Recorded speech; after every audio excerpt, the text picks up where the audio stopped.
به به چه شبی شده امشب.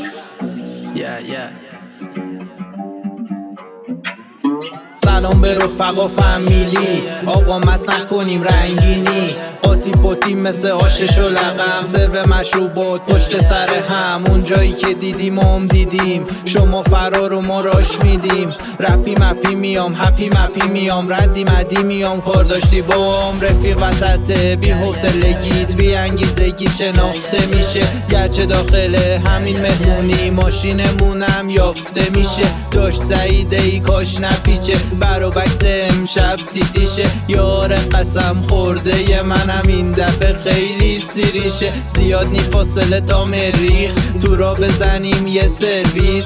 ببین خانم کجا میخواد بره، میرسونیمش تا ناهید. نخوندم زبان شدم خلبان، مثل موشک میرم فضا پیمایی. میترکونه یه نارنجک آبی، من رپر رو نمیشناسی. من رپرم یا شاعر خودمم نمیدونم والا.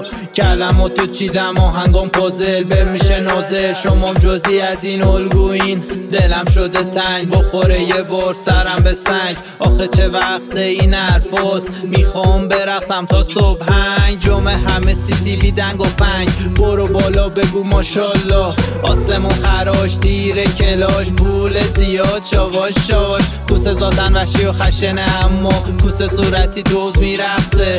بدنش زیادی آب دیده، هوا بوی پاستیل میده. یخچال داره قار و قور میکنه، بستنی تو دستش دیده. قوری کاراته کار میکنه، دنیا قشنگ پارتی کنه.